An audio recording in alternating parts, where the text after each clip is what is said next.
Olá, gente, sejam muito bem-vindas, muito bem-vindos ao canal Cá Entre Nós. Meu nome é Tânia Rúbia, eu sou psicóloga e psicanalista. Esse é meu primeiro vídeo, espero que o primeiro de muitos outros. A ideia é trazer temas sobre os quais eu venho me debruçando há muito tempo. São temas que nos angustiam ou nos interrogam, temas do cotidiano que a gente discute com os amigos, com a família, e fica sempre tentando encontrar alguma resposta, alguma explicação. E, claro, se eu estou falando de psicanálise, a bússola será esse conhecimento, né? Então, na verdade, se trata de uma versão. Não é a única, não é a melhor, mas é aquela que eu acredito porque eu atuo nela, né? Então, não é uma escola de psicanálise, eu não tenho intenção de transmitir teorias, mas a ideia é falar sobre esses temas destinados a leigos, exatamente para despertar o interesse pela psicanálise, quem sabe até animar de buscar a sua análise pessoal. E nesse primeiro vídeo eu quero falar um pouquinho sobre a psicanálise, para vocês saberem o que é, para que ela serve, né? Que mistério é esse que tem por trás dessa abordagem. Então, a primeira coisa que eu gostaria de diferenciar, até porque é uma dúvida recorrente, que é a diferença de um psiquiatra, de um psicólogo e de um psicanalista. Bom, o psiquiatra é um médico, ele faz uma graduação em medicina e depois ele faz uma especialização em psiquiatria. Ele atua em consultório e atua em hospital. Então, ele, nas primeiras consultas, ele faz uma entrevista e vai tentar fazer um diagnóstico de acordo com os manuais de doenças mentais, como o DSM, como o CID. Depois de fechado o diagnóstico, ele prescreve, então, os medicamentos. Ele é o único dos três que tem autorização para medicar. Bom, e o psicólogo? O psicólogo faz uma graduação em psicologia e dentro da formação existem várias psicologias, várias abordagens que ele, no curso, ele vai acabar, no final da graduação, escolhendo. Existe a psicologia cognitivo-comportamental, a psicologia junguiana, a psicologia da Gestalt, a psicologia existencial. E o psicólogo tem uma ampla atuação. Ele atende também em consultório, atende em escola, em hospitais, em empresas, no judiciário, né? E o psicanalista, não. O psicanalista dos três é o único que não passa por uma graduação. Na verdade, o psicanalista, ele entra numa escola de psicanálise. São inúmeros no Brasil todo que ele vai escolher, né? Então, ele precisa estudar. Não necessariamente você precisa ter uma graduação para se tornar um psicanalista, mas é recomendável que pelo menos tenha uma graduação em alguma coisa afim à psicanálise. Então, via de regra, assim, na sua grande maioria, um estudante de psicologia termina a graduação e vai fazer uma especialização em psicanálise. Mas o que, na verdade, o autoriza a ser um psicanalista é um tripé. É necessário que ele esteja em análise pessoal, que ele tenha supervisão de um psicanalista mais experiente e que ele estude. Ele pode estar dentro de uma escola, como ele pode fazer parte de grupos de estudo, ou ele pode ser um autodidata. Mas o importante é que ele tem que estar atualizado, né, nas teorias da psicanálise. Tem algo que diferencia a psicanálise das demais abordagens, que é uma instância psíquica chamada inconsciente, que é a pedra fundamental da psicanálise. Não foi a psicanálise que inventou, esse termo já tinha sido usado por outros teóricos no passado, mas foi o criador da psicanálise, chamado Sigmund Freud, que trouxe, que alçou a categoria de importância o inconsciente, tá? As demais abordagens terapêuticas trabalham com a ideia de um consciente, ou seja, essa parte lúcida, racional. A psicanálise já dá um valor maior para essa instância psíquica. O que a psicanálise vem ressaltar? Que o eu, que essa parte consciente, não é senão a fachada de nós mesmos, né? Existe uma forma da gente entender isso pensando, por exemplo, no iceberg. Aquela pontinha do iceberg, pequenininha, é a parte consciente. Aquela pedra submersa enorme é a nossa parte inconsciente. Então, acessar o consciente é fácil. Acessar o inconsciente não é a todo momento. Existem formas desses conteúdos aparecerem, mas não é de acordo com a nossa vontade. Para isso, Freud, num determinado momento da sua teoria, ele vem dizer que a humanidade sofreu 3 feridas narcísicas. A primeira delas, quem imprimiu, foi Copérnico, quando vai dizer que não é o Sol que gira em torno da Terra, e sim o contrário, a Terra gira em torno do Sol. Então, aquela visão geocêntrica de que o planeta Terra é a coisa mais importante do universo e praticamente o único, essa ideia caiu por meio de Copérnico.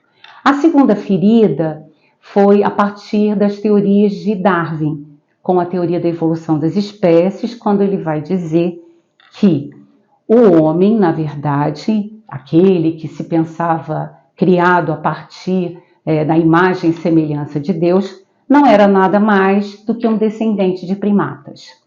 E a terceira ferida narcísica que imprimiu foi a psicanálise, quando ela diz que nós não somos senhores nem da nossa própria casa, ou seja, nós não temos controle sobre tudo porque existe uma parte em nós que nos controla muitas das vezes.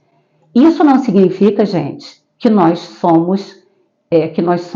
não somos responsáveis por nossas atitudes, porque senão a gente diz assim, não, foi o inconsciente que controlou. Não se trata disso, né? Isso a gente vai entender ao longo desses vídeos. Seguindo um percurso minimamente cronológico para entender o momento da criação da psicanálise, a gente tem que falar do mestre, do criador, né? Sigmund Freud era um médico neurologista, estudou psicologia e a partir dos estudos dele, né, com essa introdução do inconsciente, ele então cria essa abordagem chamada psicanálise. Ele é considerado um clássico, porque os problemas que ele formulou permanecem atuais até hoje, né? É só lembrar de qualquer clássico, música clássica, pintura clássica, que sobrevive ao tempo, né? Exatamente porque se torna referência para todos os outros demais. Aqueles que vieram, os teóricos que vieram depois de Freud, são chamados de pós-freudianos, existem inúmeros, né? A gente pode aqui ressaltar Jacques Lacan, Winnicott, Melanie Klein, que são teóricos muito importantes. Esses pós-freudianos vão dialogar com esse clássico, discordando muitas das vezes, ampliando as suas ideias, formulando novas teorias. Afinal de contas, Freud escreveu sua teoria no século XIX e no início do século XX, né? Então, sendo a psicanálise uma modalidade de tratamento, o que ela trata? Ela serve para tratar o quê? Eu poderia resumir numa palavra só: sofrimento, né? Essa ideia de que as pessoas procuram uma análise para um autoconhecimento, desconfie um pouco. Não é que não exista, porque a gente não pode bater martelo para tudo, mas na verdade para a pessoa marcar um analista, para despender recursos para isso, é porque ela está sofrendo. Então, a psicanálise é um método de tratamento e é também um método de investigação. Então, o que ela vai tratar? Ela vai tratar de determinadas angústias, de certas inibições, um medo, sintomas físicos que não têm explicação fisiológica, um certo sentimento de desprazer e de inadequação.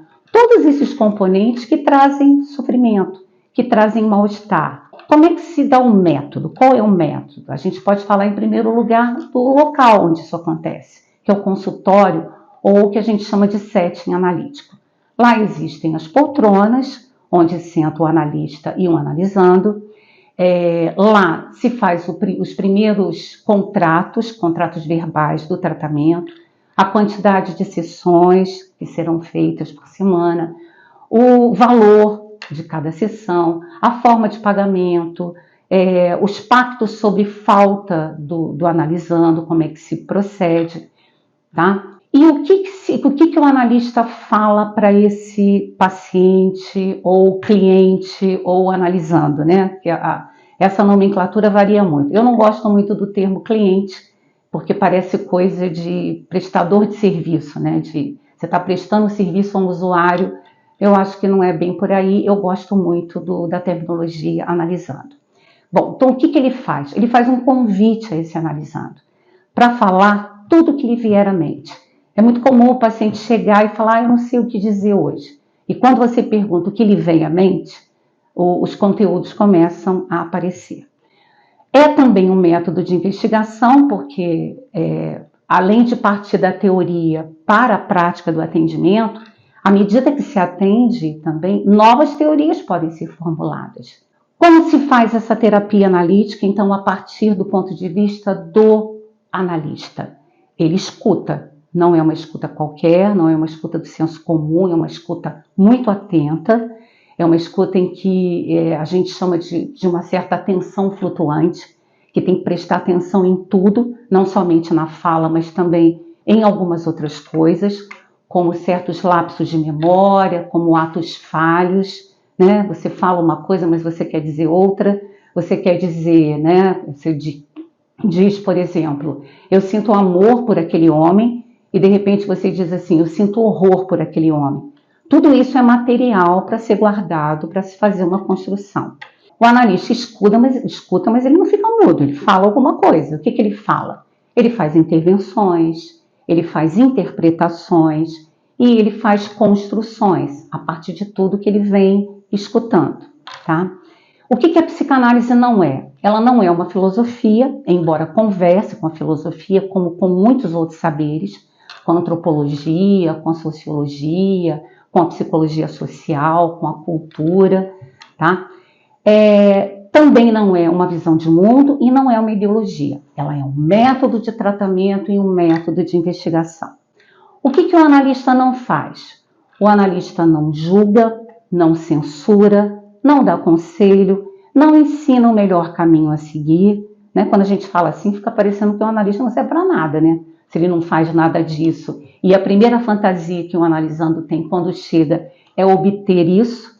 Mas o que ele faz? Essa escuta, ela é promotora do que a gente chama de associação livre do analisando. Depois de algum tempo de tratamento, o próprio analisando vai fazendo associações. Ele vai lembrando da sua infância, vai lembrando de outras experiências, e isso ajuda esse paciente, esse analisando, a elaborar melhor o seu sofrimento. O que o analista também, não só ele, mas também o analisando, tem como protocolo não fazer? Não é recomendável que se tenha uma intimidade um com o outro fora do setting analítico. Às vezes a gente até tem uma fantasia de convidar o nosso analista ou a nossa analista para tomar um chopp, né, já que ele é tão legal, ele é tão bacana, e é algo que não é recomendável porque isso compromete a escuta, porque aí você cria uma intimidade com aquela pessoa e de repente você começa a não escutar o que precisa escutar no setting analítico, ok? Enfim, cá entre nós chega ao fim nesse primeiro vídeo, espero que vocês tenham gostado. Então, vamos seguir aquele protocolo, né, de curtir, de compartilhar, de se inscrever no canal, se vocês ficarem satisfeitos. Nós retornaremos no próximo vídeo com um tema chamado ciúme, quem nunca? Então, quem quer pagar para ver e quer tentar ver um tipo de explicação sobre essa emoção tão complexa, assistam o próximo vídeo. Até a próxima!